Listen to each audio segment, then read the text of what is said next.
음, 꽤나 더웠다가 주중에 비가 내리다 그치요.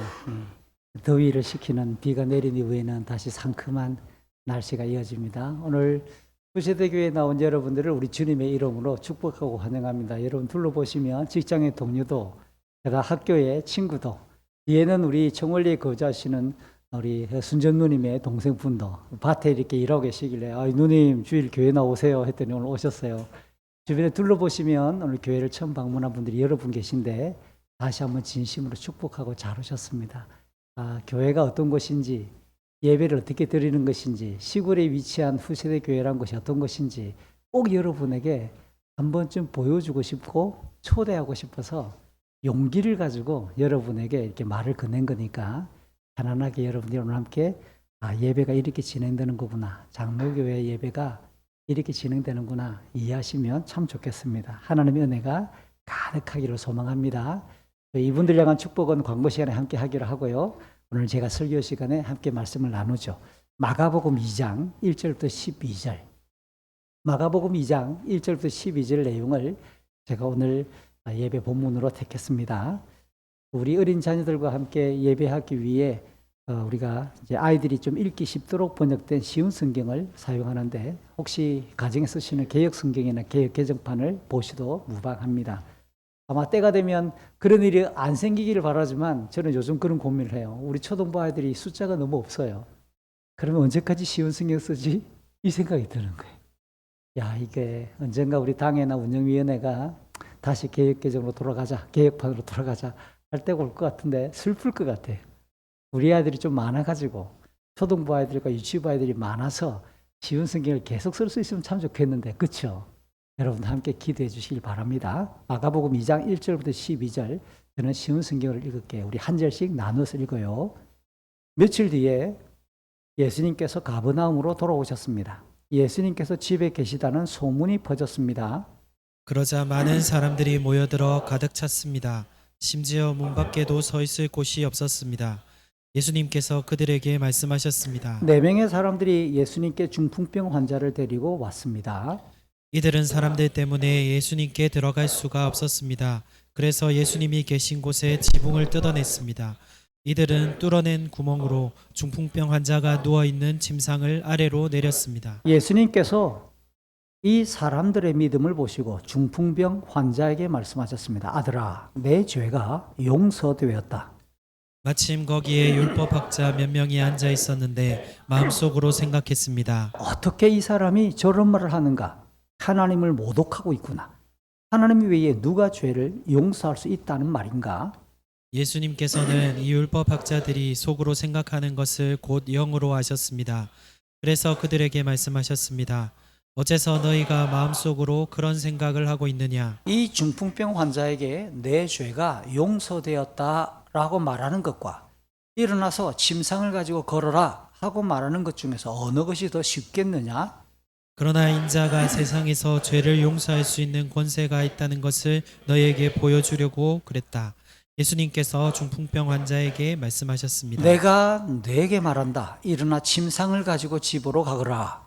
중풍병자는 일어나 침상을 들고 모든 사람이 보는 앞에서 걸어 나갔습니다. 사람들이 놀라서 하나님께 찬송을 드렸으며 우리는 이와 같은 일을 본 적이 없다라고 말했습니다. 아멘. 지난 화요일 아침에 조금 일찍 집을 나섰어요. 교대 앞에 있는 신안동 보건병원 직원들이 8시가 되면 업무를 시작하기 전에 30분 동안 직원 예배를 드리는데요.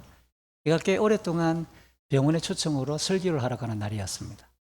예배를 다 마치고 말씀을 나누고 나오는데 정형외과장이신 유병희 우리 선생님이 저에게 김명성 성도님이 병원에 입원 중이다라고 알려주는 거예요. 혹시 알고 있었느냐? 몰랐다고. 요즘 우리 교회를 또 꽤 오랫동안 출석하지 않고 있으니까 근황을 잘 몰랐다고. 왜 입원하셨습니까? 했더니 전립선 수술을 하고 지금 입원 중인데 한번 보러 가겠느냐? 당연히 보러 가죠. 신방하겠습니다. 하고 엘리베이터를 타고 병실로 올라갔어요. 수술을 했는데 피가 잘 안 멎어가지고 지금 꽤 고생하고 있고 마음의 스트레스도 좀 많고 그러는 중입니다 라고 하는 이야기를 들려줬어요. 병실에 가니까 우리 김영성 형님이 누워 계시더라고요. 주무시고 계셨어요. 살짝 깨우고 화들짝 놀라셨죠. 오랜만에 보니까. 그래서 함께 기도를 하는데 거기에는 오줌 소변 주머니를 차고 있으니까 빨개요. 피가 계속 나니까. 그러면서 그 위에 수액 옆에 이게 팩이 달려 있는데 이제 피가 자꾸 나니까 어떻게 해야 되죠? 수혈을 해야 되잖아요. 맞는 혈액형의 수혈팩도 똑같이 달려 있어서 계속 피를 공급하고 있는 장면을 봤더랬습니다.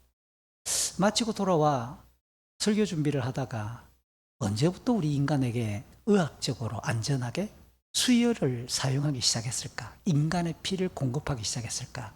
AI에게 물어봤죠. 제미나이에게. 그리고 이게 제미나이가 한 번씩 거짓말을 하니까 챗 GPT도 물어보고 클라우드도 쓰고 저는 4개를 씁니다. 4개를 종합 검색해보고 자료가 정확할 때 그걸 종합 취합을 이렇게 하는데 다 물어봤습니다. 그랬더니 공통된 자료가 탁 알려주는 겁니다. 실제로 우리가 의학에서 사람의 피가 모자라 고통하고 있는 사람에게 사람의 피를 공급하기 시작한 것은 200년밖에 안 되는 거예요. 그 이전에는 어떻게 했을까요? 의학책에 나오는 자료 중에 하나입니다. 그때는 짐승, 양이나 집에서 키우는 송아지 피를 인간에게 수혈했다라는 보고서가 있다는 거예요. 효험이 없죠, 당연히. 그러니까 다른 병균이 전염될 수도 있고 비극적인 결과가 일어나잖아요. 그러다가 1818년, 200년하고도 8년 전, 1818년 영국의 산부인과 제임스 블런델이라고 하는 의사 선생님이 아이를 낳고 나서 출산 이후에 피를 너무 많이 쏟아가지고 이게 산모가 자꾸만 죽어가니까 사람의 피를 쏟았으니까 사람의 피를 공급해야 되니까 아닐까라는 지극히 상식적인 생각을 지도해서 그렇게 피를 많이 쏟았던 산모들에게 사람의 피를 먹이기 시작했습니다. 10명에게 먹였는데 4명이 살아나더라는 겁니다. 이게 획기적인 거예요. 10명에게 피를 먹였더니 4명이 그래서 처음으로 제임스 블란델이라는 이 산부인과 의사에 의해 1818년 인간에게 의학적으로 처음으로 피가 수혈되었다라는 보고서가 나와요.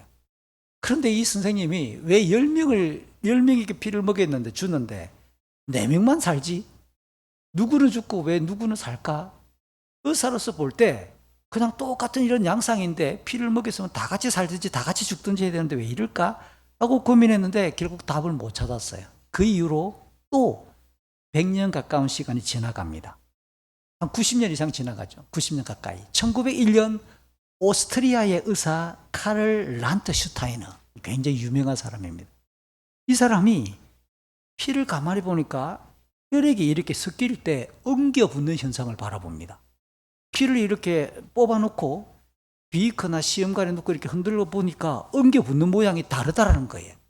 그 양상을 딱 보니까 이 자기가 붙인 거죠. A 스타일, B 스타일, 이거는 O 스타일. 그래서 지금 우리가 쓰는 A형, B형, O형, ABO식 혈액형을 처음으로 발견하게 됩니다. 그 공로로 의해 1930년 이 카를 슈타이너는 노벨 생의학상을 받게 됩니다. 그 사람의 생일이 뭐 꼭 기억해야 될까요? 남의 생일인데 6월 14일 이날이 뭐냐? 세계 헌혈의 날로 온 세계가 기념해서 지키고 있다라는 보고입니다. 어쨌든 재미나는 상황이었어요. 한 분의 신방을 마치고 난 이후에 그렇지 피가 사람의 생명과 육체의 생명과 직접 연결성이 있다. 이건 누가 봐도 아는 이야기잖아요. 근데 성경도 똑같이 말합니다. 창세기 9장 5절에서 하나님께서 말씀하시기를 생명피, 피를 흘리면, 그건 피를 흘리게 하면 그 사람의 생명을 앗아가는 것으로 간주해서 반드시 하나님이 징벌하실 것이고 형벌하실 것을 준엄하게 말씀하시는 내용이에요.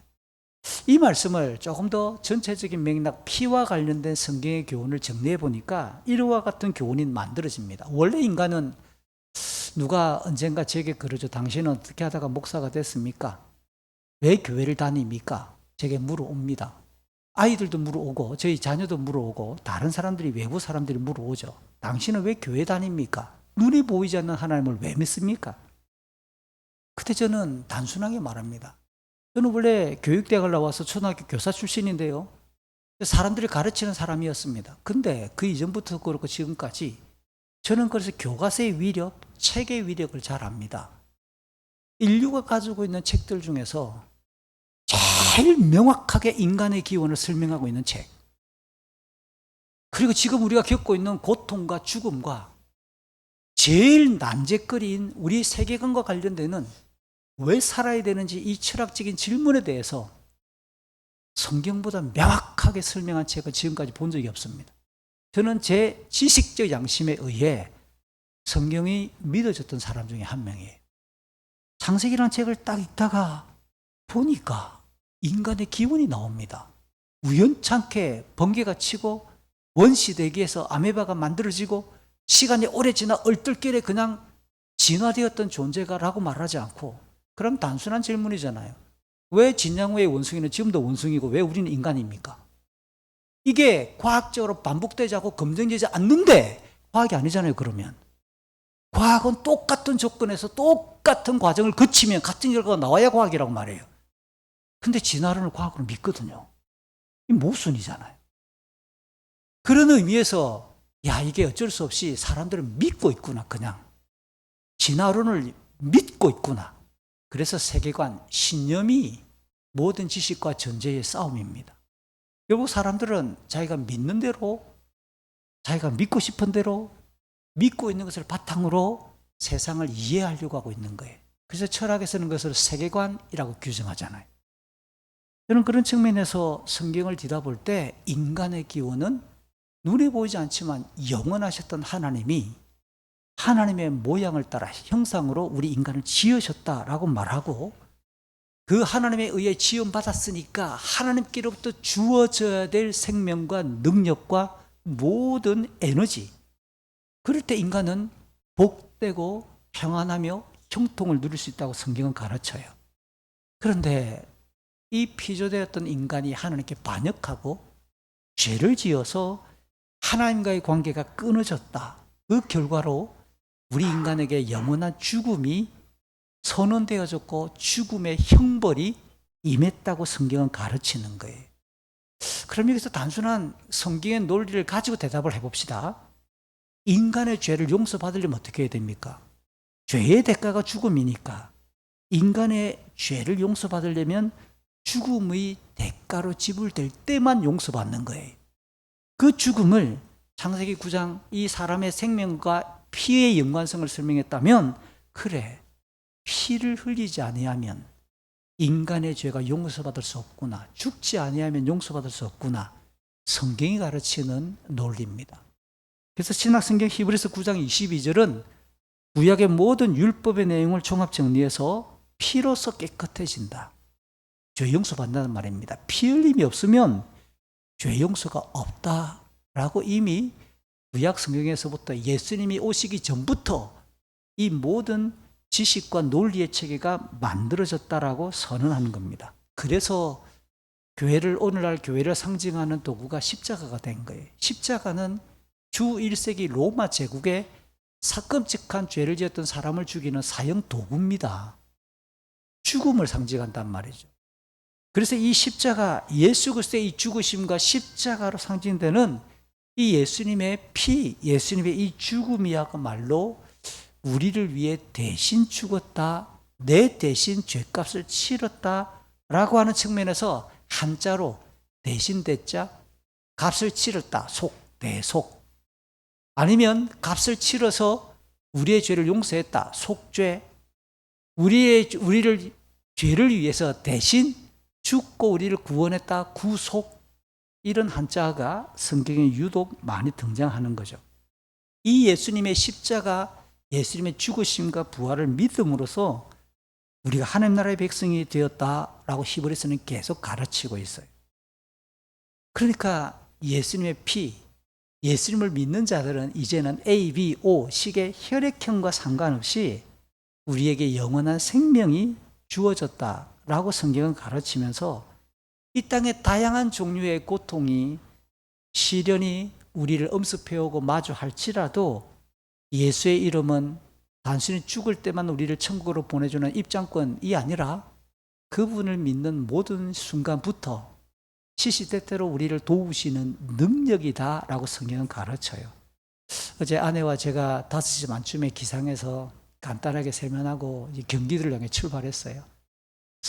경기도권 세종 지역에 있는 기독교 교사 선생님들이 동탄 지역 산속에서 이렇게 MT를 하는 곳에 말씀을 전하러 갔지요. 4시간여에 걸쳐서 올라갔다가 그들과 함께 말씀을 나누고 예배하고, 다들 교사입니다. 그들과 함께 인생 이야기를 나누는데 다들 한 보따리 짐들이 있어요. 자녀들의 이야기, 선생님이 학교 현장에서 겪는 말도 안 되는, 진짜 말도 안 되는 민원의 이야기, 그로 인해 지금 휴직 중인 이야기, 약을 먹고 있는 이야기, 우리 선생님들이 겪고 있는, 학교 선생님들이 겪고 있는 가정과 또 학교에서의 일과 인생에서 겪고 있는 수많은 이야기들을 막 쏟아냅니다. 그러면 누구는 그랬죠. 예수 믿으면서 뭐 저렇게 고생한데? 예수 믿으면 사라져야 될 거 아닌가? 라는 수수께끼 같은 질문을 던지지만, 근데 이분들은 신기하게도 이 연휴가 시작되었으니까 얼마나 놀기 좋고 편해요. 근데 왜 그곳에 모여서, 그분들도 경기도에서 오니까 없던 분은 2시간, 3시간씩 오거든요. 밑에서만 4시간 걸린 게 아니라 같은 경기도에서 모이는데 그렇게 걸려요. 그들과 함께 먹고 마시고, 함께 술은 아닙니다. 고기를 구워 먹고 음료수를 마시고 찬양하고 함께 교제하고 생활 이야기를 하다 보니까 4시가 쑥 넘어가는 거예요. 그분들과 함께 마지막으로 권하고 내려온 이야기가, 우리가 믿는 예수가 무력하지 않습니다. 죽은 예수이지만 그분은 살아나셨기 때문에 그 예수의 이름으로 우리가 기도하고 그 예수의 이름을 신음하듯이 내뱉을 때 견딜 수 있고 이길 수 있는 우리에게 힘을 주시는 이름입니다 라고 부탁하고 내려왔어요. 오늘은 우리 후세대 교회가 교회를 출석하지 않거나 또 우리가 정말 우리 교회를 한번 소개해 주고 싶은 가족 지인들에게 함께 우리 한번 교회 한번 가볼래? 라고 권해서 한 분도 좋고 두 분도 좋고 많은 분도 좋겠으나 어쨌든 우리 교회를 초청해서 함께 예배하는 주일이에요. 오늘 함께 읽었던 이 본문의 이야기를 가지고 저는 왜 교회에 다니는 사람들이 예수를 믿는가? 예수 믿는다라는 것이 도대체 뭔가? 라고 하는 것을 여러분하고 함께 나누고자 해요. 먼저 읽었던 내용의 1절을 딱 보니까 며칠 뒤에 예수님께서 어느 지구로 돌아왔느냐? 컴백, 가버나움이라고 하는 동네로 돌아오셨고 어떤 집에 지금 예수님이 계시는 소문이 쭉 퍼졌다라고 하는 이야기가 나옵니다. 그러면 오늘 이야기의 시작은 예수님이 가버나움에 있다가 어딘가로 갔다가 다시 돌아왔다라고 하는 동선을 짐작할 수 있겠죠. 그래서 1장의 내용을 간략하게 한번 정리를 해보면 지금 예수님이 어떤 상황인가를 더 이해하기가 쉬워져요. 예수님이 1장을 보니까 14절 이후에 이 가버나움이라는 동네에 계실 때 그 유대인들이 모여서 함께 예배하고 교육하고 있는 회당이라는 곳에서 하나님의 말씀을 가르치셨어요. 그런데 그곳에 더러운 귀신이 들린 자, 귀신이 들려가지고 막 온몸이 제어되지 않는 그런 어떤 병증을 가지고 있는 사람이 그곳에 마침 있었던 거예요. 그런데 예수님이 말씀을 전하고 그 가버나움 회당에서 귀신 들린 자를 향해 그냥 한마디 꾸짖으신 거예요. 귀신아 나가라. 그랬더니 귀신 들려 고통하던 그 사람이 깨끗해지고 온전해지셨다라는 겁니다. 여러분 그걸 여러분 옆자리에서 일어난 일이고 혹시 그 자리에 여러분이 함께 포함되었다면 여러분 평생에 이거보다 재밌는 구경거리가 어디 있어요? 그보다 놀라운 사건이 어디 있겠느냐 말이에요.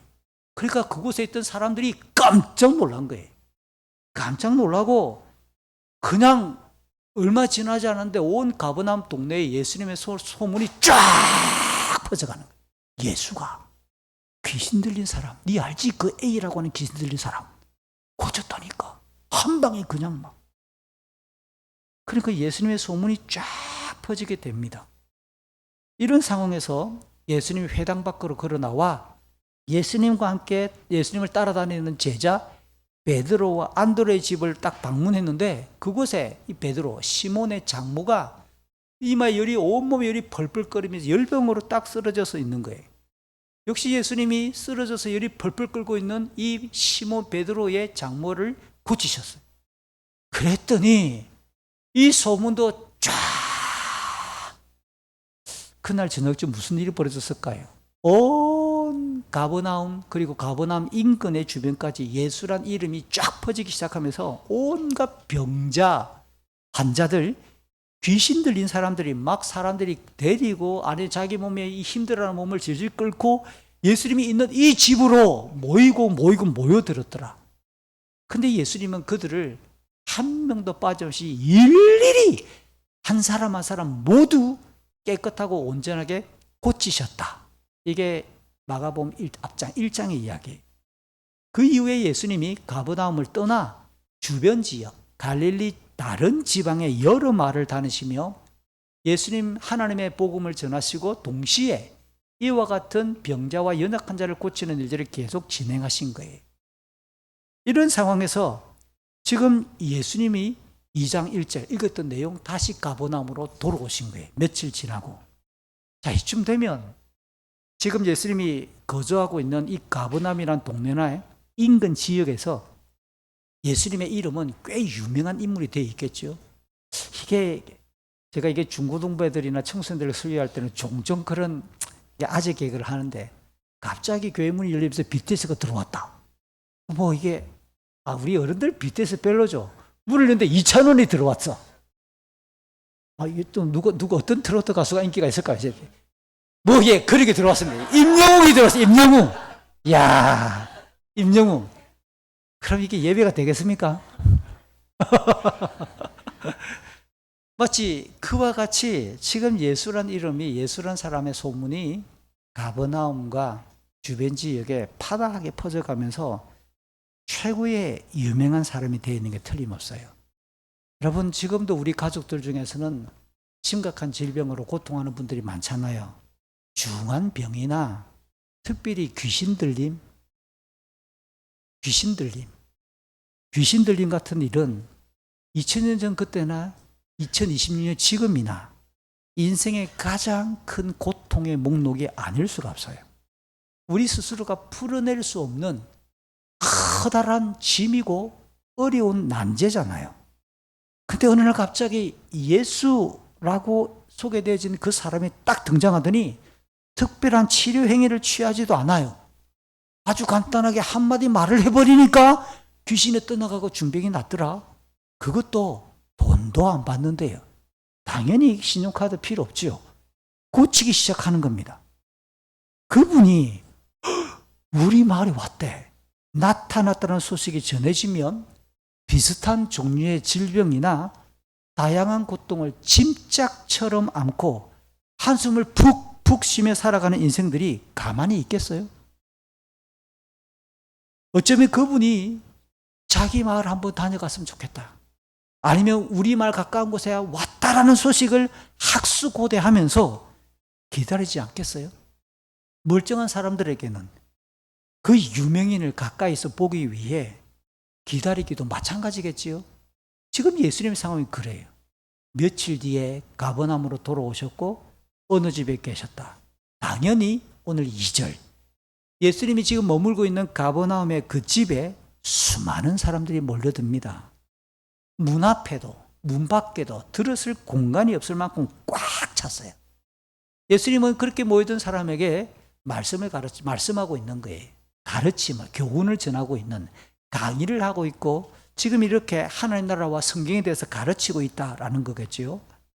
이런 상황에서 3절과 4절 보니까 한 중풍병자가 거동을 못하니까 네 사람이 간이 침대를 만들었겠지요. 그 중풍병자를 누운 채 침상에 들것을 가지고 네 사람이 하나씩 손을 잡고 그 한 사람을 태우고 나온 것에 이 상황을 주목하고 있습니다. 이들이 예수님께 도착했는데 와 보니까 이미 그 집 주변에는 꽉 사람들이 들어찼으니까 집 안으로 들어갈 공간과 틈이 안 보여요. 그래서 이 사람들 때문에 예수님께 들어갈 수 없어요. 굉장히 밑줄 그어야 될 단어입니다. 사람들 때문에. 예수님을 만나러 왔는데 뭐가 방해가 되고 지금 장애가 되고 있느냐? 너무 많은 사람들 때문에 예수님께 가까이 가지 못하고 있어요. 그런데 이들이 갑자기 어떻게 하느냐? 지붕 위로 올라갑니다. 건물 바깥에 계단이 있어서 지붕이 있어서 지붕 위로 올라갔습니다. 그리고 이 네 사람이 포기하는 게 아니라 지붕을 뜯어내기 시작하면서 구멍을 내기 시작하네요. 지붕을 뜯고 구멍을 내어서 그 침상을 그냥 예수님께 달아내렸다. 이게 4절입니다. 그럼 한번 정리를 해봅시다. 여기 소개되어 있는 중풍병자라고 하는 이 단어를 원래 원문이 그래서 성경을 보면 이 단어가 어떤 단어와 연결되느냐면 마비되었다, 못쓰게 되었다 라고 하는 단어로부터 시작된 병명입니다. 그러니까 이 사람은 스스로 움직일 수 없는 거예요. 네 사람의 도움을 받아 왔습니다. 그럼 이 네 사람은 누굴까? 잘 모르겠어요. 근데 이렇게 아픈 사람을 메고 걸어 나올 만큼 수고했으니까 가까운 친구, 옆집의 사람, 이웃, 어쩌면 가족도 포함되어 있겠지요. 이런 사람이 이 한 명을 도와주기 위해 지금 수고하고 있으니까 그냥 편의상 오늘 우리는 이 네 명을 친구라고 부르겠습니다. 그리고 중풍병자가 이 중풍병자나 아니면 이렇게 중풍병자를 침상에 누운 채 예수님께 데리고 나온 이 네 명은 왜 예수님께 데리고 나왔을까요? 이 사람을 기본적으로 제가 지금까지 설명했던 것처럼 예수님에 대한 소문을 들은 적이 있다 없다? 당연히 있지요. 분명히 들었겠지요. 그 다음 두 번째 어떤 마음을 가졌을까요? 나도 저 사람도 예수님께 가면 나을 것이다 라는 희망, 그걸 종교적인 용어로 바꿉시다. 믿음을 가졌음에 틀림이 없지요. 이것도 성경은 감춰져 있는데요. 환자가 먼저 제안했을까? 예수님을 만나러 가보자. 아니면 이 네 명이 의기투합해서 야, 우리 소문 들었다. 네 고칠 수 있어. 지금 이제 누울 준비해. 친구들이 먼저 말을 했을까? 이거는 잘 모르겠어요. 누가 먼저 말을 했는지는 사실은 잘 드러나지 않습니다. 아울러 이 네 사람이 누워있는 사람의 침상을 가지고 계단을 밟고 올라가 지붕까지 올라가서 지붕을 뚫었다고 할 때 지붕 모양을 상상해 보세요. 우리 교회당 지붕이 지금 이렇게 안에서 보니까 이게 경사가 졌어요. 물론 이게 완만해가지고 여기는 올라갈 수 있을지 모르겠어요. 그러나 기본적으로 네 사람에다가 플러스 침상에 누웠으니까 몇 명이 올라가 있는 겁니까? 5명. 5명이 올라가서 구멍을 뚫고 침상째 내린다라고 할 때 지붕 모양을 상상해 보면 역시 자료를 찾아보면 그 당시 이 팔레스타인의 가옥고자, 일반인들의 가옥고조가 깍두기 모양의 어떤 모양이고 지붕이 평평했다라는 것도 오늘 본문에 대한 배경으로 짐작할 수 있습니다. 그 당시 이런 민가의 지붕은 왜 깍두기 모양으로 지었을까요? 지웠으니까 그럴 수도 있긴 하겠지만 용도가 있는 거예요. 평상시에 이 지붕에는 농사를 짓고 나면 거두들였던 곡식을 널어서 말리는, 무언가를 말리거나 그 다음 가족들이 해가 뉘어질 때 해질녘쯤에는 올라가서 함께 그곳에서 해지는 것을 바라보면서 두런두런 자기 전까지 담소를 나누는 휴식 공간, 때때로 한낮에는 더워서 못하지만 아침 그리고 저녁쯤에는 그곳에서 아버지나 엄마가 그곳에서 뭔가 일을 하는 작업장의 역할도 겸하는 겁니다. 당연히 사람이 오르락내리락 할 정도니까 지붕의 강도 헐렁헐렁했겠어요? 강했겠어요? 강하지요. 평상시 그런 용도를 위해 지붕을 만들었으니까. 여기서 주목해 봅시다. 누구를? 중풍병자를 데리고 온 네 사람의 행동을. 자, 어쨌든 왔는데 한 사람을 이렇게 해가지고 누워서 네 사람이 들고 왔으니까 건강한 사람보다는 속도가 늦었거나 어쩌면 좀 멀리서 왔는지 모르겠으나 와보니까 예수님을 만나러 왔는데 예수님께 접근할 수가 없는 거예요. 누구 때문에? 사람들 때문에. 이미 꽉 차 있는 사람들 때문에 대문 앞에서부터 시작해가지고 들어갈 틈이 안 보이는 겁니다. 그러면 이 네 사람이 뭐라고 이 환자에게 제안할 수 있지요? 오늘 아닌갑다. 오늘 아닌갑다. 다음에 좀 기다려보자. 그냥 돌아가자. 라고 제안할 수 있지 않아요? 되게 이제 심리 테스트를 해보면 우울질, 그 다음에 이게 좀 조심성이 많은 사람일수록 아닌가 봐. 그냥 가봐. 이렇게 그냥 쭈삣 오늘 가보자. 집으로 돌아가자. 좀 더 담대한 사람 같으면 두 번째 제안할 수 있습니다. 기다리자. 다 끝날 때까지 기다리자. 이 사람들 다 없어지고 예수님 혼자 남을 때까지, 밤이 될 때까지 기다리자, 무작정. 뭐 여러 가지 기타 ABC 해줄 수 있는 제안들이 나올 거예요. 그런데 이들은 아무도 예상하지 못했을 행동을 개시한 겁니다. 지붕으로 올라갔다. 그리고 침상을 내려놓은 채, 그 옆에 내려놓은 채 지붕에 구멍을 뚫기 시작했다. 여러분, 이게 제가 왜 자꾸 그런 말씀을 드렸냐면 지붕이 4명, 5명이 올라갔는데 튼튼했다라는 말은 지붕을 뚫을 때 맨손으로 파집니까, 그게? 우리 형제들, 주로 우리가 땅꾼들이잖아요. 흙을 많이 만지는. 우리가 그런 지붕을 손으로 파면 이게 파집니까? 그러니까 한국교회 목사님들이 유초등부에 이 본문을 설교할 때 지붕을 잘 뜯어냈어요. 오늘 본문은 그렇게 읽을 본문이 아닌 것 같아요. 이 튼튼한데 어떻게 뜯었을까? 아마 한두 사람은 쫓아 내려와가지고 주변에 장비가 뭐 없나 찾아봤을 가능성도 있는 거예요. 맨손으로 뜯으면 손톱 날아가거든요, 이거. 이게 어떻게 뜯어지냐고, 이게. 어쨌든 그들은 그렇게 구멍을 뚫기 시작하는데 한 사람이 누워있는 침상을 달아낼 정도의 크기의 구멍. 여러분, 그러려면 이게 시간이 몇 분 가지고 되겠어요? 제법 긴 시간 동안 소요되었을 거예요. 게다가 나무 집 지붕이잖아요. 나무 집 지붕을 파손했으니까 이건 너무 발칙하지 않아요? 더군다나 사람을 누울 정도의 크기의 구멍을 쭉 내다 보니까 당연히 그 사이에 부스럭거리는 소리도 제법 났을 것이고 그 흙먼지나 이 먼지가 그 방 안으로 집 안으로 떨어졌겠지요. 그러면 당연히 그렇게 예수님 주변에 꽉 차 있는 사람들이 모를 리가 없다는 뜻입니다. 그리고 집 안팎에 모였던 사람들이 그들의 행동을 보고 조금씩 작업이 진행되는 사이에 갑자기 지붕을 주목했을 것이고 수근거리는 소리가 들리겠지요. 고함치는 소리 당연히 들렸을 것 같아요. 예수님의 열정적인 측근들, 제자들, 이런 사람들은 지금 뭐 하냐고, 유명한 예수님이 지금 말씀을 가르치고 있는데 지금 뭐 하고 있느냐고 막 그렇게 무례하다고 외치지 않았을까요? 또 집주인은 뭐 집 경찰 부른다고 지금, 야 이거 내가 지금 변호사 부른다고 지금 온갖 이런 대꾸들이 막말과 함께 고성과 그들을 방해하는 소리가 들리지 않았을까요? 그들은 그들의 소리를 들으며 일일이 대꾸할 필요 없이 아마 묵묵하게 그냥 계속 할 일만 계속했을 것이다 라는 짐작이 조금은 듭니다. 어쨌든 이들이 이런 수고와 지탄과 조롱과 고함 소리를 뚫고 계속 구멍을 뚫었다. 그리고 결국은 큰 구멍을 뚫어서 침상을 그 방 안으로 달아내렸다 라고 하는 것은 한 가지 생각밖에 없어요. 중풍병자를 누구에게 데려가야 한다? 예수님 앞에. 우리가 들었던 소문대로 그 예수가 이 중풍병자를 고칠 수 있다라는 한 가지 생각밖에 없다라는 거예요.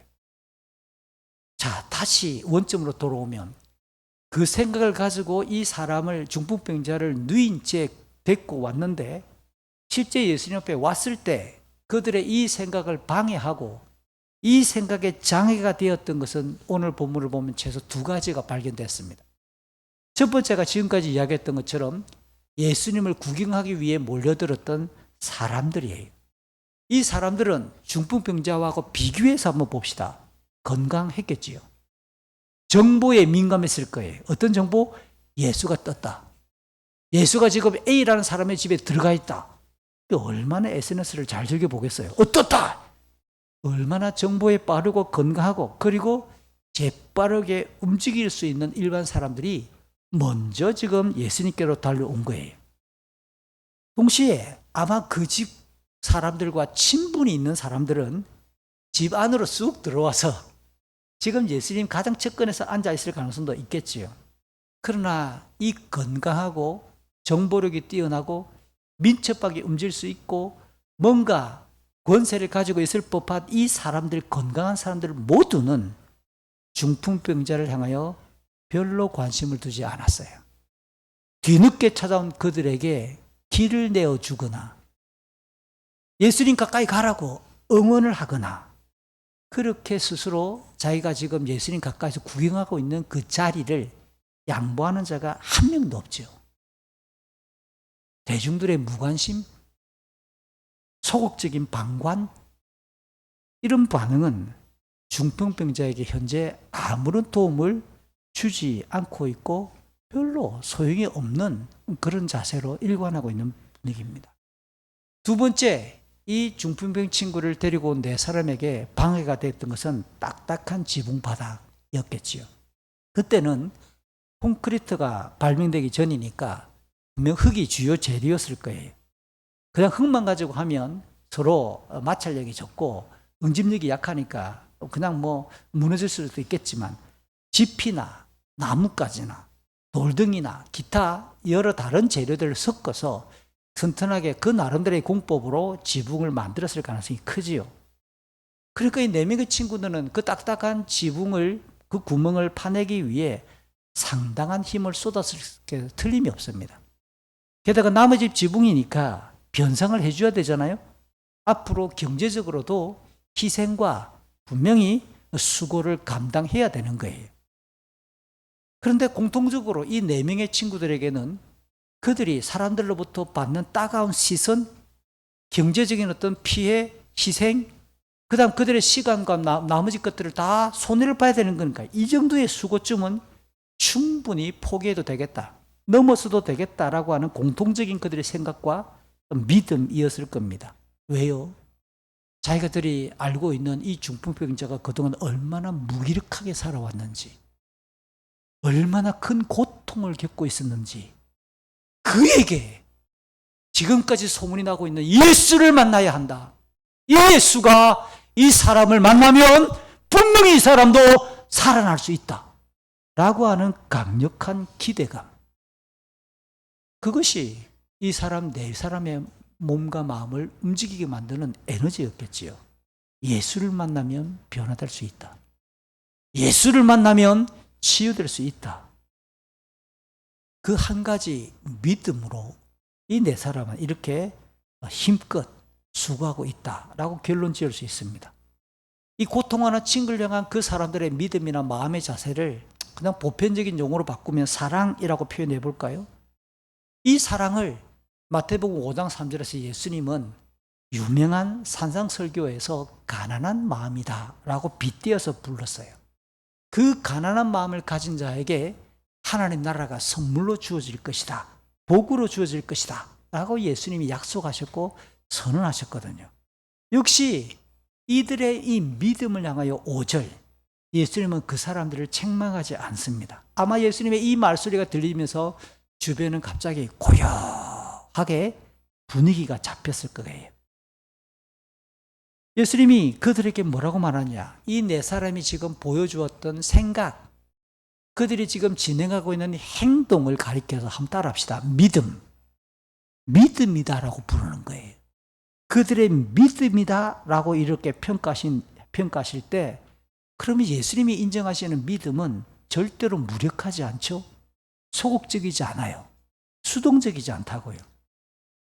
그러니까 우리가 기독교가 갖고 있는 믿음이라는 게 굉장히 점잖아 보이고, 우리에겐 때때로 수동적이고 소극적이라고 표현할 수 있을지 모르지만 건강한 믿음은 절대로 약하지 않아요.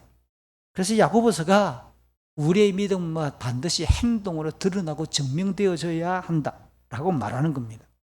드디어 그들의 믿음을 향해서 예수님이 반응하실 차례가 되었습니다. 예수님은 지붕의 구멍에서 침상째 내려온 그 중풍병자를 뭐라고 부르느냐면 아들아 라고 이렇게 부릅니다.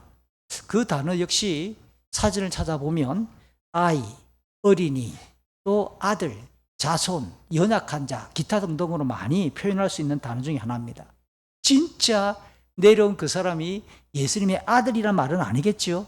동시에 나이가 어렸다라고 보기보다도 이와 같은 표현은 예수님이 그렇게 지금 수고해서 지붕에서부터 내려오고 있는 그 병자를 향해 친근함, 애정 어린 표현으로 아들아 이렇게 불렀을 것으로 보여집니다. 어쨌든 예수님의 이 대중적인 유명세를 구경하기 위해 몰려들었던 호기심의 사람들과 단단한 지붕이 가로막았던 그 상황에서 지금 예수님께 공중에서부터 지금 매달려 내려오고 있으니까 예수님 앞에 온 몸을 내던진 채 내려오고 있는 그 사람을 향한 예수님의 애정 어린 호칭이 아들아였습니다. 그렇다면 그 병자를 데리고 온 4명의 친구뿐만 아니라 지금 지붕에서부터 내려오고 있는 환자 본인도 예수님을 향한 같은 종류의 믿음이나 마음을 가졌으면 틀림없다라고 하는 것을 암시하지요. 만약 친구들과 다르게 친구들이 열정적으로 너 예수께 가면 고침받는다, 낫는다 라고 하고서 이렇게 왔는데 환자분이 정작 예수님에 대한 믿음이 없었다면 돌아가자. 사람들 앞에 좀 부끄럽다. 돌아가자. 아마 그랬을 거 아니에요. 그런데 불구하고 끝까지 있다가 내려오고 있는 그것, 더군다나 예수님은 하나님의 아들로서 전지하시다라는 전제를 수용한다면 예수님이 그 사람의 믿음과 마음도 똑같이 점검하며 칭찬하고 있는 거죠. 아들아. 그리고는 예수님의 입에서 놀라운 선언이 나옵니다. 너의 죄가 용서받았다. 흥미롭게도 역시 이 그리스어로 기록된 성경의 원어를 보니까 이 죄가 복수로 표기되어 있어요. 너의 죄들이 용서받았다. 그 다음 이렇게 내려오는 그 사람의 육체적이고 현실적인 필요를 따라 만약에 예수님이 갚아줄 수 있다, 채워주겠다라고 말하면 죄가 용서받았다라는 이 뜬금없는 표현보다 뭐라고 말해야 되지요? 일어나라! 네가 나았다! 뭐 이래야 되는 거 아니에요. 근데 죄의 용서를 먼저 판결한 것이 오늘 본문의 핵심입니다. 물론 죄들, 복수 형태로 기록된 것은 성경은 하나님에 의해 지어받았던 최초의 인간 아담과 하와가 하나님께 지었던 죄, 그래서 최초의 죄다 해서 원죄라고 이름을 붙입니다.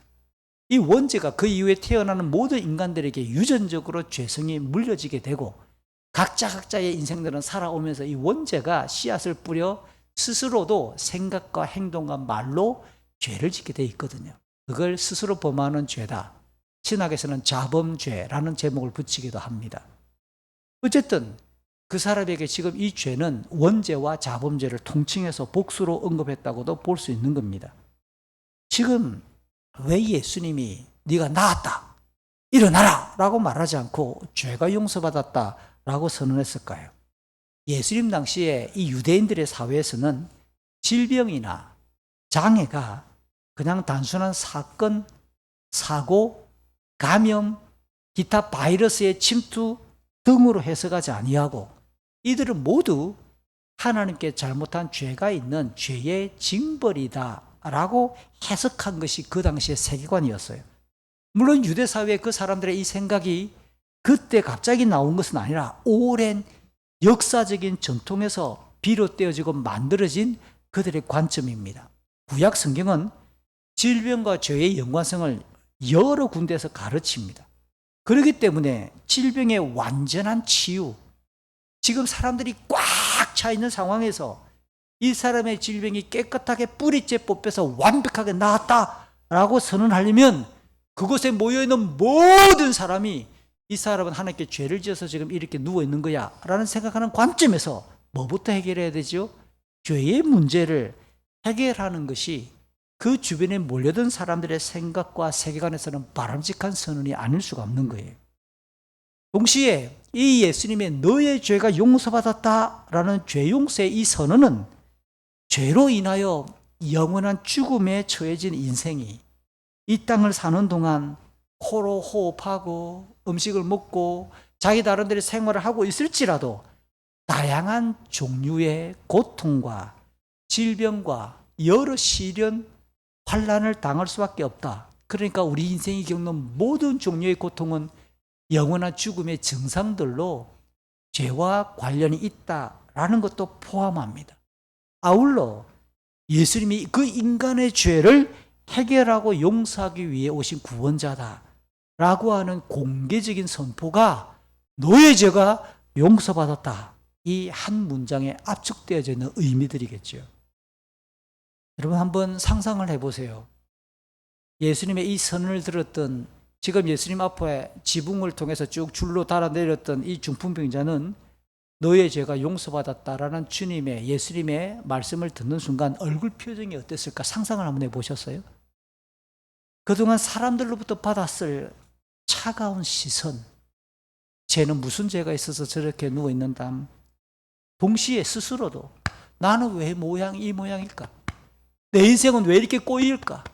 넌 왜 이렇게 걷지 못하고 누워있을까? 라고 자학했던 과거.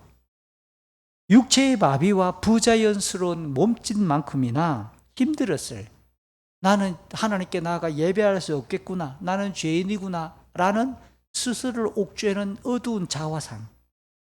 그 누구도 마음속에 깊이 헤아려주거나 공감해주지 못하는 마음속 깊은 상처가 꽉 차 있는데 예수님이 너의 죄가 용서받았다라고 하는 이 선언을 들었을 때 저의 짐작입니다. 이 중풍병자의 얼굴은 굉장히 해맑아지고 평안과 기쁨이 얼굴에 번지기 시작했을 것 같다라는 짐작을 해봅니다. 예수님은 이 땅에 구원자로 오셨는데요. 공식적으로 첫 설교에서부터 하나님 나라로 초대하시는 그 복음을 설명하시며 회개, 곧 죄로부터 돌이켜야 될 것과 믿음이라는 두 단어를 가지고 마가복음 1장 14, 15절에서는 그렇게 예수님의 선포가 시작됩니다. 그러니까 우리 인간이 하나님께로 다시 가기 위해서는 우리의 죄를 용서받아야 하는데 그 예수님을 믿을 때 하나님 나라가 열리고 우리의 죄가 용서받는다라고 하는 선언이기도 해요.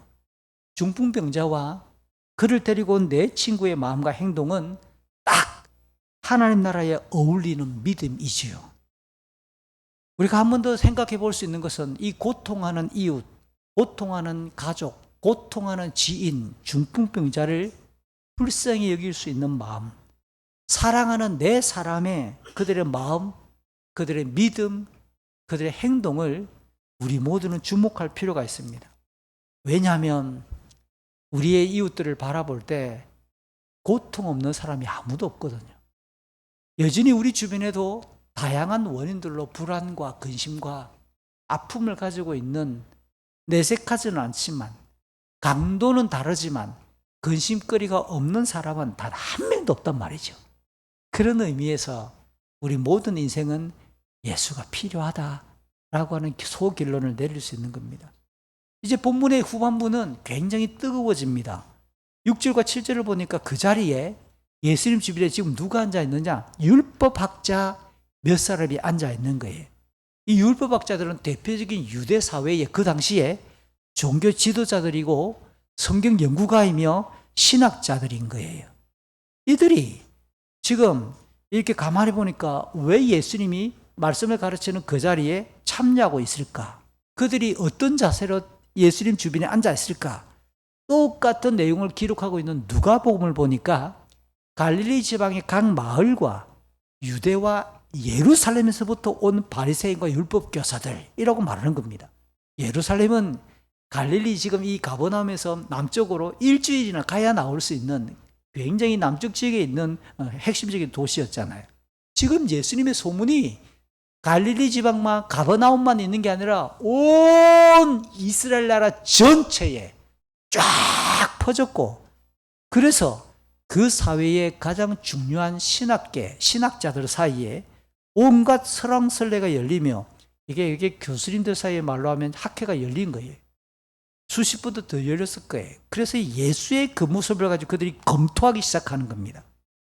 이런 자세는 예수가 진짜 이단인가 아닌가, 제대로 하나님이 보내신 자인가 아닌가에 대해서 굉장히 면밀하게, 주도 면밀하게 따져야 한다라는 신명기 13장 구약 율법의 내용에 의하면 바람직한 자세로 충분히 고려할 수 있는 자세이긴 합니다. 그럼에도 불구하고 그들은 지금 굉장히 우호적인 태도로 예수님 주변에 앉아 있는 것만은 아니에요. 그러면서 그들이 지금 예수님이 어떻게 하고 있는가 지켜보고 있는 가운데에 오늘 본문 6절을 보니까 마음속으로 그들이 어떤 생각을 하느냐? 아니, 죄 용서를 선언한다고?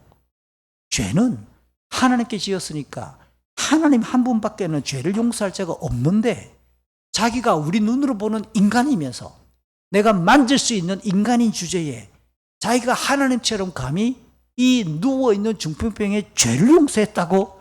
이는 신성모독이다. 자기가 스스로 하나님이라고 증언했으니까 이것은 죽여야 된다라고 생각하는 겁니다. 기본적으로 하나님 외에는 죄를 용서할 자가 없다라는 입장은 성경, 신구약 성경 전체를 통해서 옳은 관점이에요. 당연하죠. 내가 누군가에게 잘못했으면 내가 용서받는데 제3자가 와서 니 잘했다, 괜찮다, 내가 용서해 줄게. 그게 용서가 됩니까? 1대1로 해결해야 되는 거 아니에요. 인간의 죄는 기본적으로 창조주이신 하나님을 향하여 반역한 것이 죄였으니까 하나님이 용서하셔야 된다라고 하는 말은 맞는 거죠. 그럼에도 불구하고 그 당시 유대 사회의 신학자들, 율법 교사들은 예수님을 하나님이 보내신 아들이자 구원자로 인정할 수 없는 강한 거부감을 갖고 있어요. 그들이 그동안 민중들에게 유대 사회에 가르쳤던 관점하고 전혀 다른 관점을 예수님이 보이기 시작하니까 하나님의 아들일 리가 없다. 하나님이 보내신 자일 리가 없다. 구원자가 아니다. 그리스도가 아니다라고 선언하죠. 유대 사회에서 하나님의 이름을 모독하거나 또 하나님의 이런 영광을 자꾸만 빼앗으려고 할 때는 죽음 외에 다른 처벌이 없어요. 그래서 오늘 2장을 읽었잖아요. 3장 6절에 가면 이들이 예수님을 어떻게 죽일까 의논하기 시작하는 결론을 가지고 논리를 발전시키게 됩니다. 그러니까 그들은 지금 우호적으로 예수님 주변에 앉아있는 게 아니라 따져보고 예수님이 무슨 짓거리를 하는가 계속해서 비판적인 관점으로 앉아있는 거예요. 예수님은 그래서 의도적으로 그 사람들과 논쟁의 불씨를 던졌을 가능성이 충분히 있습니다. 이제 8절과 9절과 10절을 보니까 예수님은 그들의 속생각을 훤히 꿰뚫어 보시는 거예요. 그래서 중풍병자에게 너의 죄가 용서받았다 말하는 거 하고 일어나 너의 침상을 가지고 걸어가라, 이 두 말 중에 어떤 것이 쉽겠느냐, 어떤 것이 어렵고 어떤 것이 쉽겠느냐라고 되물었어요. 그랬더니 그 질문에 관여하는 사람들은 이게 대답을 잘 못합니다. 혹시 이 질문에 대해서 여러분 한번 생각해 보세요. 지금 이렇게 중풍병자가 지붕에서 내려왔어요. 너의 죄가 용서받았다 라고 이야기하는 거하고 너의 지금 일어나 걸어가라 라고 하는 말이 어떤 것이 더 어려워 보이고 어떤 것이 더 쉬워 보입니까? 이것도 2000년 동안 교회 안에서 굉장히 다양한 이게 논란이 좀 있어 왔던 겁니다. 우선 정리를 한번 해봅시다. 그래도 죄사함의 선언이 더 어렵지 않았을까? 라고 보는 것은 신학적으로 접근하는 거죠. 앞서 율법학자들이 말했던 것처럼 겉보기엔 이 인간인 주제에 하나님이 아니면서 죄사함을 선언한다, 죄 용서를 선언한다는 것은 절대로 해서는 안 될 일이 분명합니다. 근데 간혹 가다가 기적이라는 게 있거든요. 질병이 벌떡 이렇게 낫기도 하거든요.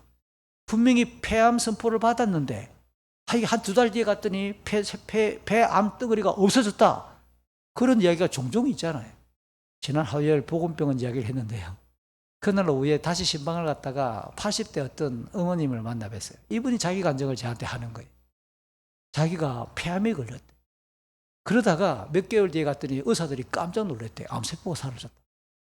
그래서 이분은 지독한 불자신자였는데 그 동네에 이게 제사를 드리면 산청 덕산에 이렇게 냉얼음을 깨고 동지스탈에 몸속에 들어가서 깨끗하게 몸을 씻고 그렇게 이 불공을 드리던 그런 어머니였는데 어느 날 갑자기 하나님의 음성이 들리면서 회심을 한 거예요. 그러니까 이분은 지금도 일어나면 매일 새벽 하나님 아버지, 사람들하고 말하기 전에 하나님께 먼저 기도부터 하고 하루를 시작한다고 이야기를 해요. 저는 그분의 말이 거짓이 아니라고 믿습니다. 그런 일이 간혹 벌어지잖아요. 그러니까 이를 일종의 기적 같은 이런 질병의 치유는 간혹 일어날 수 있으니까 죄사함의 선언이 훨씬 더 어렵지 않을까라고 보는 건 신학적인 해석입니다. 반면 중풍병자에게 일어나 걸어가라 라는 것이 더 어렵지 않았을까? 이건 경험과 현상론자들이죠. 보세요. 죄사함은 말로 때우는 거잖아요. 눈이 안 보입니다. 너의 죄가 용서받았다 그러면 되는 거 아니에요.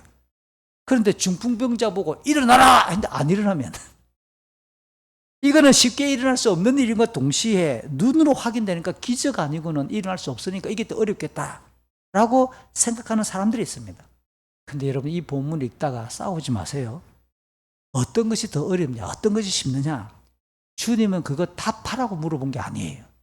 주의를 환기시키는 거예요. 이 일은 둘 다 어렵고 주님께는 둘 다 쉬운 거예요. 아무것도 아닌 거죠. 예수님이 중풍병자에게 너의 죄가 용서받았다라고 선언하시는 것은 예수님이 지금 죄를 용서할 수 있는 자격, 권세가 있다는 것을 공개적으로 알려주기 위함이다라고 직접 예수님이 해설을 해주기 때문에 그래요. 인간의 언어 말이란 상당히 심오하면서도 때로는 연약하기도 하죠. 특별히 믿음과 관련해서는 더 그렇습니다. 말을 했으면, 그래서 교인들은 말을 조심해야 돼요. 말을 했으면 지키지 않으면 상대방에게 신의를 저버리게 되고 신뢰가 깨어지기 때문에 더 그렇습니다. 만약에 성경 말씀에 기록되어 있는 이 내용이 그 문맥을 따져가지고 정확한 의미를 밝혀내고 그것이 진짜 하나님께서 함께 하시는 말씀이고 선언하신 말씀이다 그러면 결과가 나타나야 진리가 되고 사실이 될 거 아니에요. 그것처럼 죄와 질병의 상관관계가 있다고 유대사회에 인정하고 있는 겁니다. 지금 예수님이 살아가고 있는 그 시대는 모든 장애나 질병이 죄와 관련이 있다고 말하는 관점에서 예수님이 너의 죄가 용서받았다라고 선언했다면 결과적으로 어떤 현상이 나타나야 되죠? 이제 이 사람이 병이 나을 차례예요. 이걸 보여야 하고 많은 사람들의 눈으로 점검되어져야 된다는 것이 나타나야 돼요. 그래서 11절, 12절 마지막 두 절이죠. 오늘 이야기의 절정이고 결말입니다. 예수님은 아직도 누워있는 중풍병자에게 말합니다. 내가 너에게 말한다. 내가 너에게 말한다. 일어나 침상을 가지고 집으로 가라. 이 첫 마디가 주님의 이 선을 일부러 붙였을 거예요. 내가 너에게 말한다. 침상을 가지고 일어나 집으로 가라. 그래 당당하신 거예요. 주님은 충분히 그런 능력이 있고 권세가 있고 자격이 있고 힘이 있고 능력이 있다는 뜻이잖아요. 그러니까 진짜 벌떡 이 중풍병자가 일어서고 모든 사람이 보는 앞에서 집 밖으로 나가는 거 아니에요. 그러니까 이로써 예수님은 진짜 죄를 용서하러 오신 하나님의 아들이다. 그리스도다.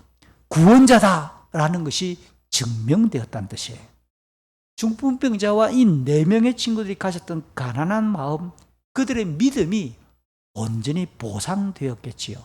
그것에 모인 사람들은 전부 놀랍니다. 하나님의 이름을 부르며 하나님께 영광 돌리고 찬송을 하고 막 하나님께 감사하는 분위기가 막 조금 전에 고함 소리는 다 어디로 갔을까요? 아마 전부 다 경탄하면서 와 소리 질렀겠지요. 지금까지는 예수 그리스도가 오시지 않았으니까 그들의 눈앞에서 이렇게 죄 용서와 동시에 질병이 치유받는 것을 한 번도 본 적이 없는 거예요. 그들이 그렇게 뒷말을 덧붙입니다. 다만 개인적으로 재미있는 상상을 해봤습니다. 그 자리에 함께 동석하고 있었던 율법학자들은 어떤 마음을 가졌을까? 순전한 마음으로 그들도 똑같이 하나님께 영광을 돌렸을까? 아니면 매우 불쾌하게 여기며 씩씩거리며 그곳을 떠났을까? 제가 앞서 이야기했던 것처럼 이후의 문맥을 보면 부자일 가능성이 높아요. 여러분 이게 참 중요한 멘트입니다. 똑같은 곳에 있었는데 똑같은 일을 경험했는데 똑같이 하나님께 영광을 돌리고 예배하고 찬양하고 있는데 누군가는 불쾌해하고 누군가는 믿지 못하는 일이 벌어진다. 이것을 성경은 사탄이 그 마음에 떨어지는 말씀을 빼앗아간다고 이야기하는 거예요. 한 가지 더 답 없는 질문을 스스로 한번 던져봤습니다. 만약에 예수님이 순서를 바꾸어서 이 중풍병자에게 일어나라 했는데 갑자기 벌떡 일어났어. 너의 죄가 용서받았다. 이랬으면 어땠을까? 우리는 그런 결말을 좀 좋아합니다. 먼저 필요한 거 딱 채워주고 엄마 애가 와가지고 막 비비 몸을 꼬우면서 뭐 할 말이 있어 보이는데 뭐 주변을 뱅뱅 맴돌아요. 보나마나 또 용돈 달라는 거겠지 뭐. 그래 막 쭈뼛쭈뼛 거립니다. 딱 그걸 놓치다가 엄마가 됐다 씨 용돈 뭐 똥마른 똥강아지처럼 비빌대고 있나. 오늘 저녁에 빨리 들어와. 뭐 이렇게 뭔가 이게 우리는 그런 시원한 결말을 이야기하는데 예수님이 만약에 순서를 뒤바꿨으면 어땠을까요? 이 병을 고치고 중풍병을 고치고 난 이후에 너의 죄가 용서받았다라고 말했으면 어땠을까요? 이거는 의문입니다. 어쨌든 여러 가지 다양한 상상이 가능하고 질문이 가능한 내용이겠지만 오늘 이 본문은 예수님이 이 땅에 왜 오셨는가? 예수님이 누군가라고 하는 이 핵심적인 질문에 대답을 품고 있어요. 죄가 인생의 모든 종류의 고난, 시련, 아픔, 우리를 비참하게 만드는 근본 뿌리다 라는 것을 그 죄를 뿌리 뽑지 않고는 참된 평안과 기쁨과 생명이 없다라고 하는 것을 보여주는 장면이죠. 예수님은 우리 죄값을 대신 갚기 위해 십자가에 달리신 분이시고 3일 만에 다시 살아나셔서 죄값인 죽음의 권세가 더 이상 인간을 억압할 수 없다라는 것을 보여주셨어요. 죽음이 끝이 아니라 그분이 다시 살아나셨으니까 영원히 죽지 않는 영원한 생명, 영원한 하나님의 나라가 있다는 것을 확정시켜 주신 예수님이시거든요. 그래서 예수님이 하나님이 교회에 가셨던 모든 구원과 복음을 완성하신 분이 예수님이어서 교회 다니는 사람은 말끝마다 예수 하는 거예요.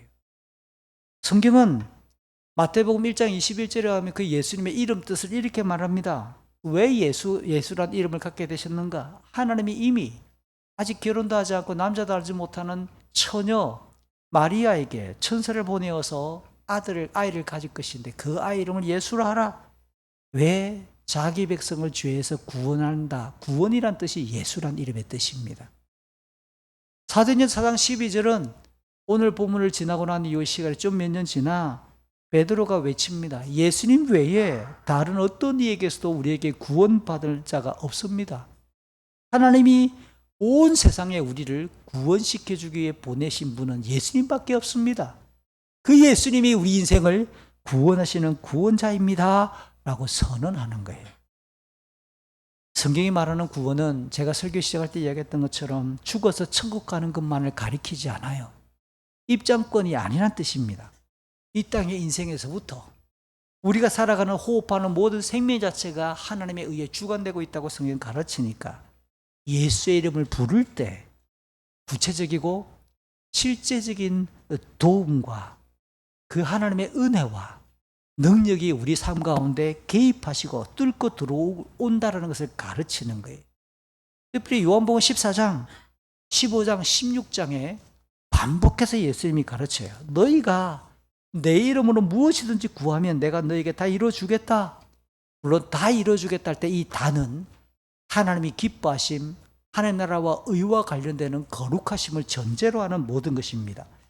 아울러 내 이름으로, 예수님의 이름으로 구하는 것은 무엇이든지 하나님께서 반드시 주실 것이고, 예수의 이름으로 하나님께 아버지께 무엇이든지 구할 때 그 하나님이 주실 것이라는 말씀을 반복하고 반복합니다.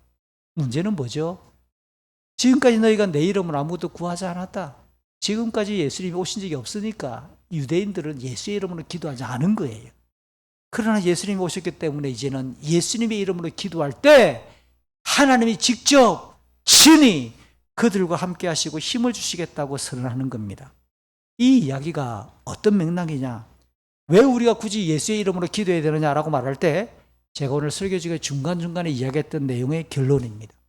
인간의 죄가 하나님과의 관계를 끊어버려서 하나님의 등을 돌리셔서 더 이상 인간의 기도를 듣지 않으셨던 상태였는데 예수께서 인간의 죄값을 대신 치르기 위해 십자가에서 죽으셨고 다시 3일 만에 부활하심으로 죄의 결과인 죽음의 권세를 무력화시키시고 우리를 대신해서 죄값을 치르기 때문에 그 예수의 이름을 믿는 자들에게 하나님 나라와 영생으로 초대하신 이름이기 때문에 그래요. 그래서 히브리서는 예수의 이름이 하나님께로 가는 새롭고 살아있는 리빙 로드, 살아있는 길이라고 말하죠. 요한복음 14장에서는 예수님 스스로 말합니다. 나가 하나님께로 가는 유일한 길과 진리와 생명이다라고 가르쳐 주시는 거예요. 그 예수의 이름을 믿을 때 요한복음 1장 12절은 인간관계의 과적관계로 설명합니다. 예수의 이름을 믿는 자들에게는 하나님의 자녀가 될 것이고 그 자녀의 이름, 예수의 이름을 기도할 때 하나님이 들으신다라고 말하는 겁니다. 사랑하는 성도 여러분, 오늘 후세대 교회를 처음 방문한 모든 분들을 저는 다시 한번 주의 이름으로, 예수의 이름으로 목사로서 여러분을 축복합니다. 오늘 나누었던 이야기를 이게 말 같지도 않은 말 같기도 하고 어려운 내용 같기도 하지만 한 번쯤 진지하게 돌아보시기를 권합니다. 주보에 인쇄되어 있으니까 필요하시면 가져가셔서 한 번 더 읽어보셔도 좋겠습니다. 제가 드리고 싶은 말은 예수님을 만나야 인생의 문제가 풀린다는 거예요. 그 예수의 이름을 믿을 때 우리에게 영원한 생명과 영광의 삶이 열린다는 겁니다. 행여 오늘 중풍병자 얘기를 들으면 저는 굉장히 뼈아프게 오늘 이 본문을 설교해야 되겠다고 생각했던 것 중에 하나가 오늘 이 중풍병자가 예수를 만날 때 방해가 되었던 것이 두 가지라고 그랬어요. 하나가 뭐였죠? 사람들이에요. 지금도 마찬가지입니다. 우리가 교회를 나오는 게 부담스러운 것 중에 하나가 사람들 때문에 갑자기 내가 교회 나가면 가족들이 뭐라고 말할까? 친구들이 뭐라고 말할까? 여전히 우리는 예수께로 가는 일에 사람들이 수많은 장애 요인이 되고 우리를 막고 있어요. 사람들의 눈치를 보는 거죠. 아니면 이웃들, 우리 동료들이 살아가고 있는 삶의 모습과 교회를 다니면 좀 뭔가 달라져야 될 것 같으니까 대중성에서 이탈되지 않을까? 라고 하는 것에 대한 쭈뼛거림이 있죠. 우리의 유행과 문화, 나 그거 재밌는데. 그런데 그 사람들 때문에 예수가 재미가 없구나. 일요일마다 교회 가야 되는 거야? 라는 질문 때문에 부담을 갖기도 한다는 거예요. 또 하나 방해 요인이 뭐였어요? 딱딱한 지붕. 딱딱한 지붕을 저는 환경이라고도 재해석할 수 있겠다 생각이 들어요. 뭐냐? 그동안 우리가 살아왔던 삶의 패턴이 있어요. 내 생각도 있고요. 삶의 습관도 있고 내가 좋아하는 기호, 취미도 있어요. 그러니까 교회에 가서 예배한다. 또 예수를 믿어야 된다는 것에 대한 상당한 벽으로 깜깜한 암막처럼 우리를 둘러쌀 수 있기도 하지요. 그래도 부탁을 드립니다. 예수께 가야 합니다. 그 예수께 가야 생명이 있고 여러분의 평안과 기쁨이 있습니다. 행여 여러분의 인생에서 스스로 풀 수 없는 지난한 어떤 고난과 고통이 있을 때 오늘 제가 여러분에게 알려줬던 이 예수의 이름 한번 읊조려 보시기를 바랍니다. 그 예수의 이름으로 주님 도와주십시오. 한마디 외쳐보시기를 바라요. 그럴 때 기쁨과 생명을 주시는 구원자 그 예수님이 어떻게 여러분을 도와주시는지 한번 경험해 보시기를 진지하게 권합니다. 예수님을 찾아야 하죠. 오늘 교회를 방문한 모든 분들에게 예수님으로부터 시작되는 이 영생의 복이 모두에게 주어졌으면 참 좋겠습니다. 동시에 함께 예배하는 우리 후세대 교인들에게도 정말 당부할 것이 있어요. 적극적으로 우리는 우리 주변의 가족들과 지인들과 우리의 이웃들이 당하는 고통에 대해서 방관하는 자가 아닐까? 혹 내 때문에 내 가족들과 지인들이 예수님을 만나는 것에 방해되고 있지 않는가? 혹시 내가 정직하지 못하거나 시시껄렁한 어떤 태도나 내가 경건하지 않는 삶의 모습 때문에 니나 잘 믿어라 라고 혹시 그렇게 빈둥대며 빈정거리지는 않을까? 라는 것이 너무 두려운 적용이기도 합니다. 혹시 내가 예수님 가까이 있다고 말하면서 교회 다닌다고 말하면서 이 땅의 교회를 예수의 이름을 먹칠하는 그 군중에 이르는 아닐까? 라는 것을 스스로 돌아보았으면 좋겠습니다. 사랑하는 후세대교회 교인 여러분, 우리 주변에 다양한 고통을 앓고 있는 우리의 그늘 속에 살아가는 가족과 이웃들이 여전히 많잖아요. 우리는 그들의 고통을 끌어안고 예수의 이름을 부르며 그들을 도와달라고 중풍병자를 데리고 와서 수고하는 네 사람의 심정으로 우리는 예수의 이름을 불러야 되지 않을까라는 생각이 듭니다. 무엇보다 우리가 복음을 전하고 교회 이야기를 꺼낼 때 겪을 수 있는 거절감, 모욕감, 조롱에 대한 이런 따갑고 어두운 그 상처나 이런 부담감, 두려움 여러분 드러낼 필요가 있어요. 오늘 이 중풍병자를 살리는 위대한 구원의 역사에 네 사람이 보여주는 이 사람들의 모습들은 그 한 사람을 위하여 집중하는, 고통을 향하여 집중하는 사랑과 집중력, 그거 외에 다른 모든 것들을 상대화시키는 거예요. 희생과 손해를 감수하고라도 예수와 하나님 나라는 어떤 대가와 희생을 지불하더라도 절대로 손해되지 않을 영원한 영광의 기름을 우리 믿음의 사람들은 다시 재점검해 봅시다. 교회는 이 지구상에서 하나님 나라의 출입을 담당하는 예수 그리스도를 소개하고 가르치는 유일한 기관이고 공동체라는 것을 잊지 말았으면 참 좋겠습니다. 예수, 우리를 구원으로 인도하는 유일한 생명의 이름입니다. 아멘. 이 시간 잠시 기도합시다. 하나님께서 오늘 이 본문의 말씀을 통해서 우리에게 주시는 감동이 무엇인지 돌아보십시오. 예수의 이름이 아니고는 우리가 회복되고 치유되고 구원을 얻을 이름이 없다는 것을 기억합시다. 우리의 믿음은 어떠한가 봅시다. 너무 무력하거나 소극적이거나 수동적이지 않습니까? 그냥 툭툭 예수님의 이름으로 기도한다. 너도 예수를 만났으면 좋겠다. 너도 함께 예배하는 자가 되면 좋겠다. 이런 말들이 우리 입에서 늘 나왔으면 좋겠어요. 이제 예수님의 죽으심과 또 부활을 함께 눈으로 확인하는 예식인 성찬식을 진행할 것입니다. 하나님, 우리의 연약함과 우리의 죄를 용서해 주십시오 라고 이 시간 함께 우리가 고백하면서 이 시간 성찬 예식을 준비하며 우리의 지었던 죄도 회개하고 오늘 들었던 말씀을 떠올리며 하나님의 은혜가 충만할 수 있도록 우리 가운데 은혜가 가득할 수 있도록 함께 기도하는 시간을 갖도록 하겠습니다. 아버지 하나님, 고맙습니다. 우리의 걸음 인도하시는 우리 하나님을 찬양하며 주님, 우리의 심령이 복되게 해 주시옵소서. 오늘 우리가 말씀을 들었습니다. 중풍병자가 어떻게 고침을 받고 용서받는지를 보았습니다. 예수가 우리 인간의 죄를 용서하고 우리를 구원하는 유일한 구원자라는 사실을 확인합니다. 하나님 아버지, 은혜 가운데 우리를 붙드셔서 주의 놀라운 사랑과 권능으로 붙들어 주시고 오늘 교회가 함께 드리는 이 예배 속에 성찬예식을 통해서도 하나님의 은총이 나타나도록 도와주시옵소서. 주여, 우리의 모든 강구 위에 함께 하시고 우리의 죄를 도말하시며 우리를 치유하여 주시옵소서.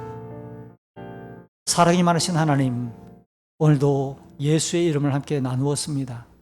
우리의 죄를 용서하시고 우리 하나님의 자녀가 되게 하시며 우리를 구원하시고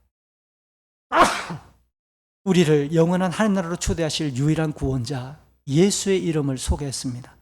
성령께서 우리의 마음을 열어 그 예수를 알고 믿게 해 주시옵소서. 이제 성찬 예식을 진행합니다.